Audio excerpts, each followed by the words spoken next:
Good morning, everyone. Again, Scott Cowan. I am an account executive with CDI, and today we're going to be doing a webinar on our next-gen teller operations. So this is geared for financial institutions that have teller operations, and that it's going to allow us to show how you can generate a receipt transaction-wise from your core, scan checks, and if enabled, create Check 21 ICL image files that you can upload to the Fed or the clearinghouse. So if you're a financial institution looking for, check scanning options at the teller line and ultimately Check 21, this is the webinar for you. Again, I appreciate your time today and look forward to spending the next half hour with you.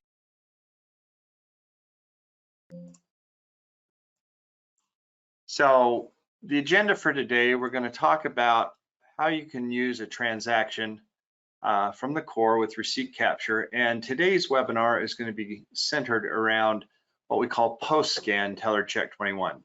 Post-scan is scanning the checks after the teller transaction has completed in your core.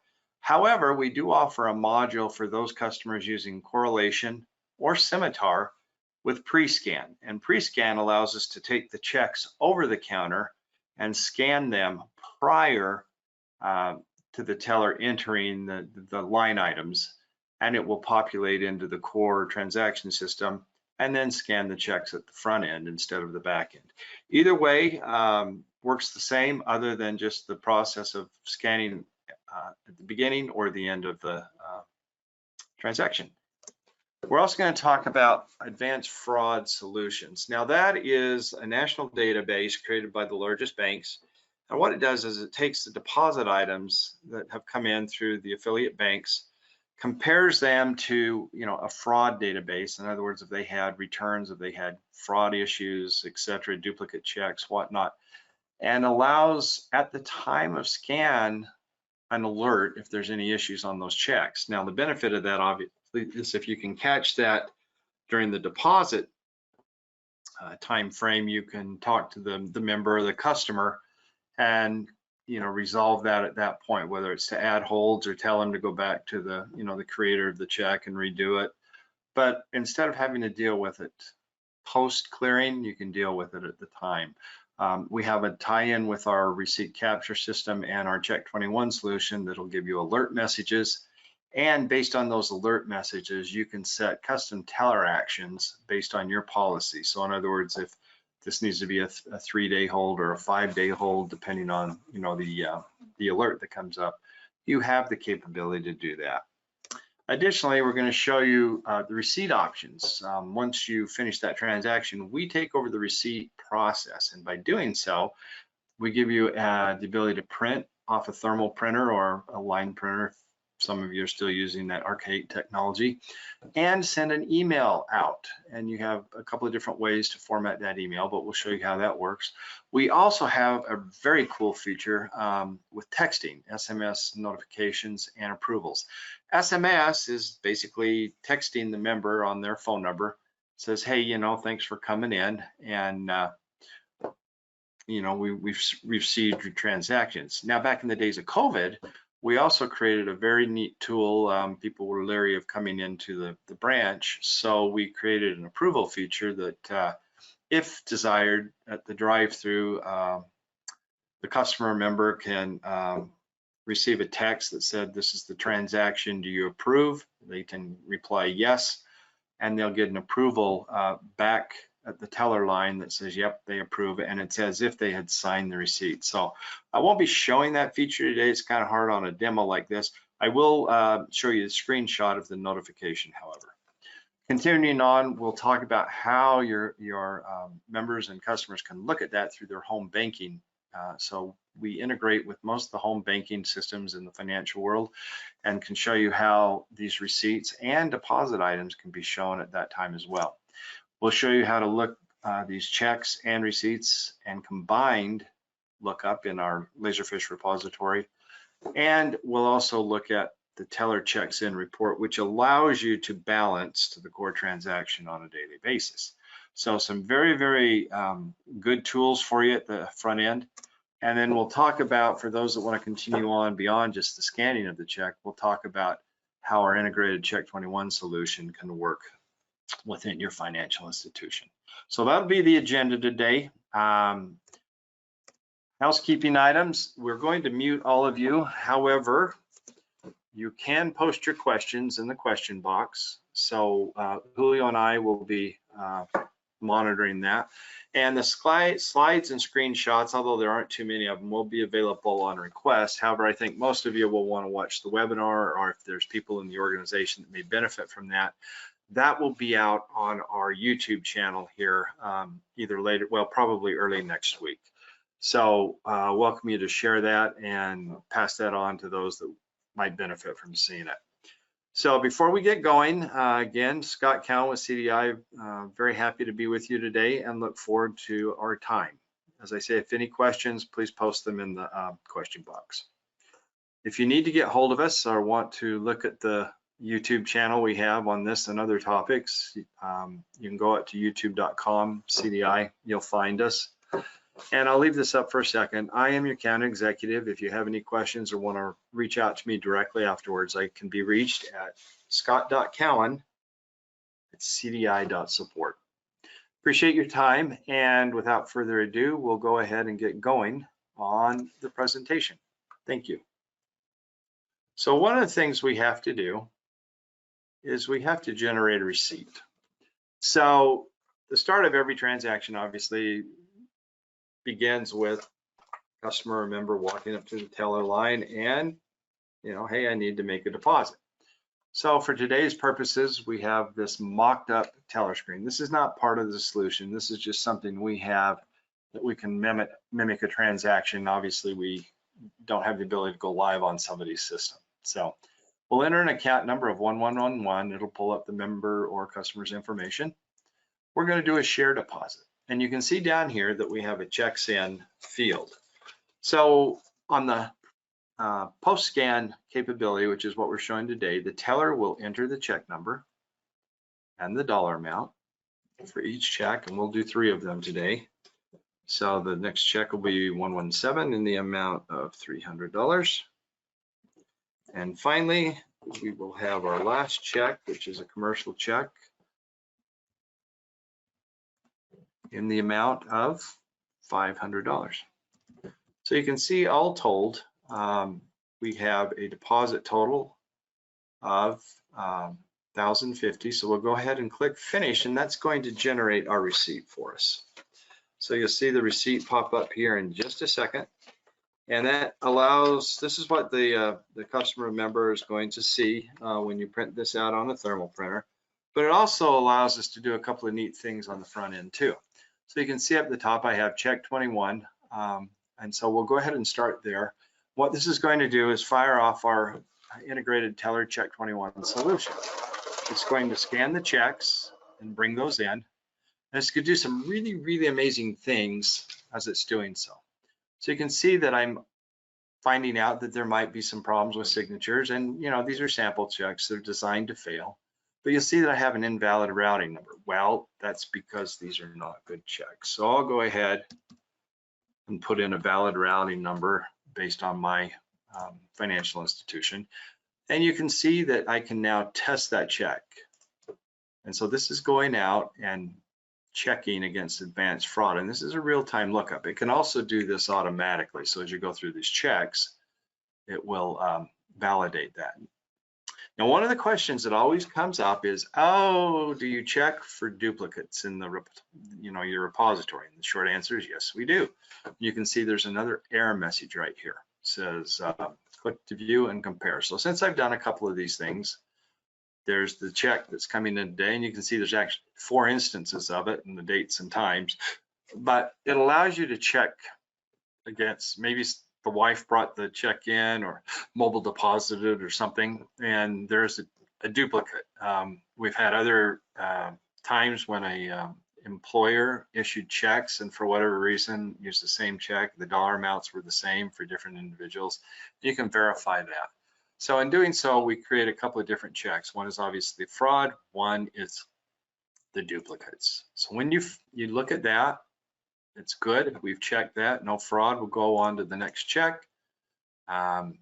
Same thing, possible duplicates. Just check those again.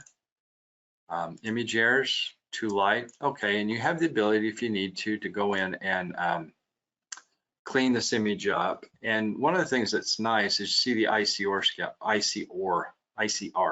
score down here at 528.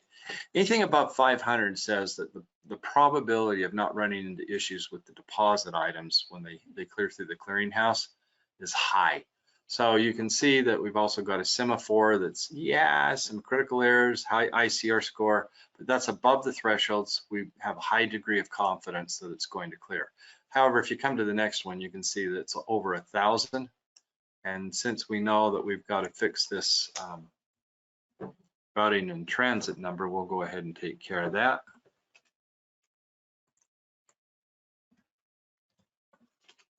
And that's good. Again, the duplicate checks, yes, check them again. Untested, no fraud problems. So we've gone through that, and you can see that down here, here's the deposit amount that came from the core transaction system. There's the scanned amount. They match with no errors and a zero balance. So once we're done with this, we simply click Save, and that'll attach those check items to the bottom of the receipt. And here's the cool part. Here's where the magic happens. If you look down here, page 1 of 7. So there are your deposit items tied to the receipt and the transaction. Now think about that. When the member of the customer comes in and says, hey, I need you to go back and find a check for me. It was deposited on, October 3rd. Instead of having to go through a whole batch of checks that were scanned for the day, you can literally look it up by receipt and come back to that, okay? So that's pretty cool, but it gets better. We can also scan IDs in, so if you have a customer or member that comes in, or a non-member or customer comes in, wants to deposit checks or cash checks, you can scan their ID so that from a historical lookup, if you have any problems with that, you can actually see who that person was. So we have that capability. I told you earlier we have email capability. So this pulls from an internal database that we track, but we can also update from your core system.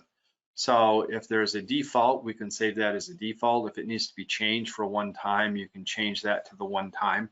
When you click send email, that'll send the email out to the customer, and it'll show up in their email inbox. I told you earlier that we had the text capability, so I'm just going to send this out to my phone. This is the verbiage, and you control the verbiage. But when I send a text, the neat thing about that is your members are going to get a message that looks like that. So this says your transaction was successfully completed. You can log in to home banking or our mobile app to review the transaction.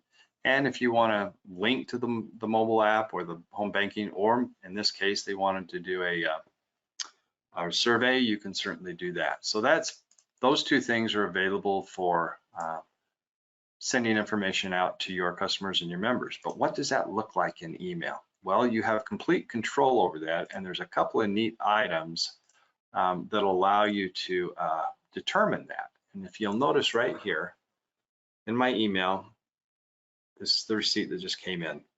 So you can see 1,050. And we don't show the deposit items as part of that, but you can have multiple views of this. So this is all HTML driven. We can do a receipt looking type notification, just like the text, give you the ability to log in, look at that through home banking, or you can actually show, a actual receipt. This is a copy of what that receipt looks like, sans the deposit items. So we have that capability as well. And you'll notice that we also have a PDF capability that if I want to open that up, and this would be encrypted, and it's usually the last four of their social or the account number. So we have the capability of showing those kinds of receipts as well.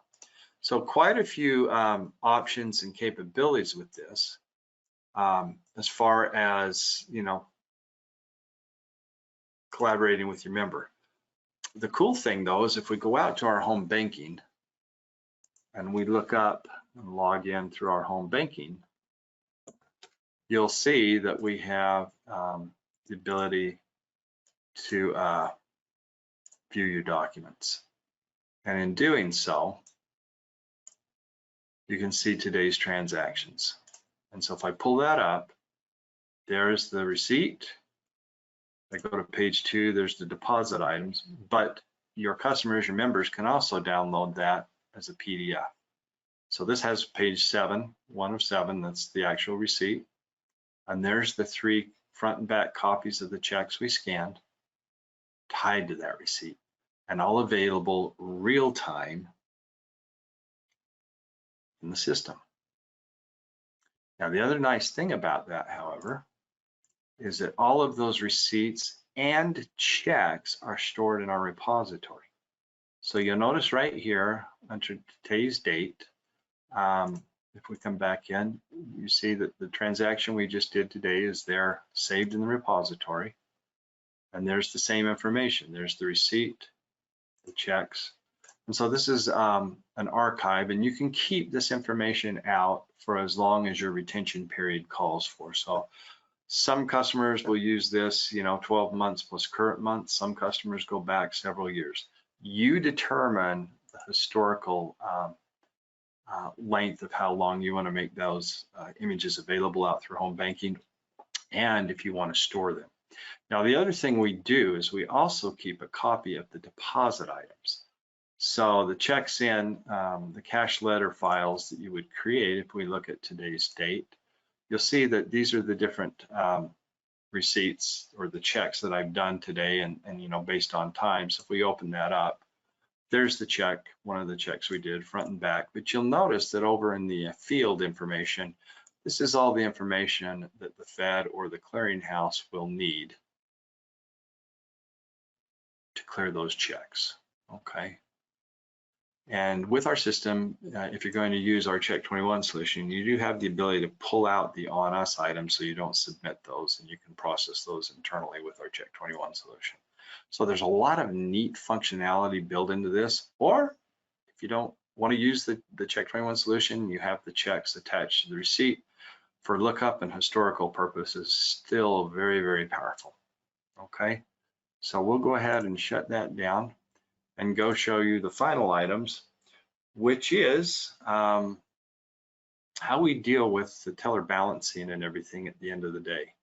So with that, we come over here. Let me just clear out of here real quick. We have a teller balancing tool. And what that teller balancing tool does is it allows you to pull up all of the transactions for the day and look at them and balance them for or against the core transaction report. So you should never be out of balance because we're checking that on the front end, but it is a good way to go out and see everything that's occurred for the day. So these totals should match what you had in your teller transaction report from your core. So if you're a branch manager, you can look at a single teller, or you can look at all tellers, or if you're at the corporate level and you need to look at all branches, you can look at all branches, etc., to make sure everything's in balance. And the best part of this is I can just simply save that report to Laserfiche, which is our repository, and then that will allow you to have a historical report, not only of all the deposit items, the check items, and everything that you've done, but also you have the capability of running through the the teller totals and everything else that goes on with your day-to-day transactions. So that is our next gen teller Check 21 teller receipt solution. I'm not seeing any questions, but that's what CDI has the ability to do. Again, we can tie in with most any of the cores. We can do, as I said, pre-scan with correlation and scimitar. Same process, it's just that we scan the checks and it would populate into that transaction area with the check information, so the check number and the amount ahead of time before you run the the receipt or the transaction. So Give you one last chance to type in any questions. Other than that, I am very grateful for your time today. I hope it was informative. Again, if you would like to reach out to me with any questions or talk to me directly, I may be reached at scott.cowan@cdi.support. And again, our YouTube video should be out next week. And you can go out to YouTube and just type in CDI and it'll take you to a list of that video, as well as a lot of our other webinars, which if you're contemplating also a change, you might find very informative as well. So once again, thank you everybody for your time today. I hope it was informative and hope you all have a wonderful day. Thank you.